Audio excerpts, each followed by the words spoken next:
बोल लो मिल जाऊंगी। हाँ भाई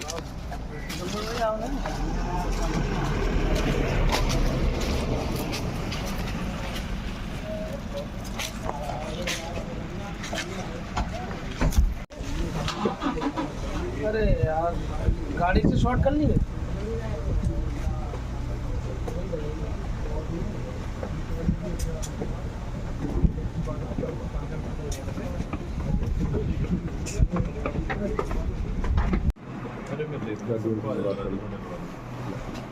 सही है। और एक सेकंड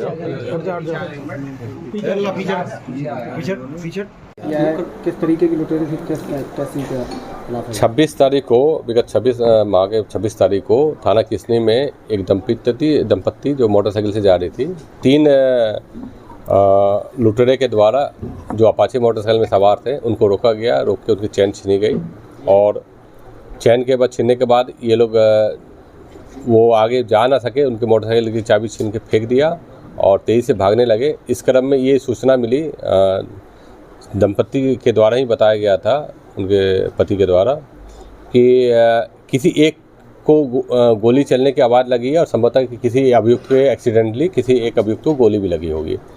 हम लोग जब मौके पे पहुंचे, थाना प्रभारी के जब मौके पहुंचे, जब उससे पूछताछ हुई तो वहाँ देखा गया कि कुछ ब्लड के भी निशान पड़े हुए हैं, जिससे ये जो अंदेशा था वो पुख्ता हो गया कि इन्हीं अभियुक्तों में से किसी एक को गोली भी लगी है।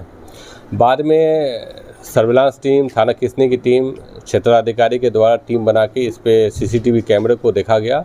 सीसीटीवी कैमरे से एक अपाची गाड़ी और उसमें मुंह ढके हुए 3 अभियुक्त दिखाई दिए हैं और जब इसी पहचानवादी से कराई गई तो उन्होंने भी बताया कि हाँ इसी तरह के थे, लेकिन चूँकि फेस ढके हुए थे तो ये पता नहीं कर पा रहे थे।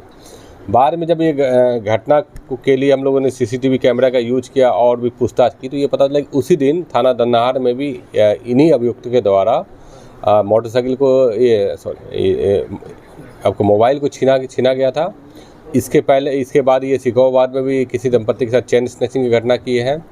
इटावा में इनके द्वारा मोटरसाइकिल को चोरी किया गया था ताकि इसका ये लूट के लिए यूज कर सकते हैं और इसके पहले भी इनके द्वारा 1-2 घटना की गई थी।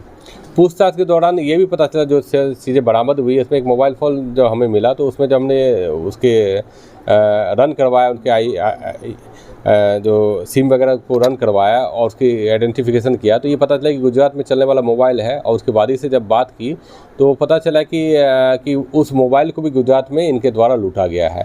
इस तरह ये 7 अभियुक्त थे जो होली से पहले आए हुए थे और इनके द्वारा लूट की घटना की गई, जिसमें 2 अभियुक्त को पकड़ के जेल भेजा जा रहा है। और इसके आपराधिक इतिहास है, दोनों के अच्छे खासे आपराधिक इतिहास है और पेशेवर ये लुटेरे हैं। और आपने देखा कि एक दिन में ही इन्होंने कितनी घटनाएं कर दी है। और एक और जो लुटेरा है इसमें अभियुक्त है जिसकी तलाश की जा रही है, वो वर्तमान में अभी उसके बारे में जो जानकारी मिली है वो लखनऊ के आसपास रहना बताया गया है। ठीक है, उस पर भी हम लोग काम करें, जल्दी उसको पकड़ के जेल भेजा जाए। बरामद में इनके पास से जो मोबाइल, जो लूटी गई मोबाइल थी वो बरामद हुई है और असले बरामद हुए हैं, चैन भी बरामद हुई है और एक जो गाड़ियाँ थी अपाचे वो भी।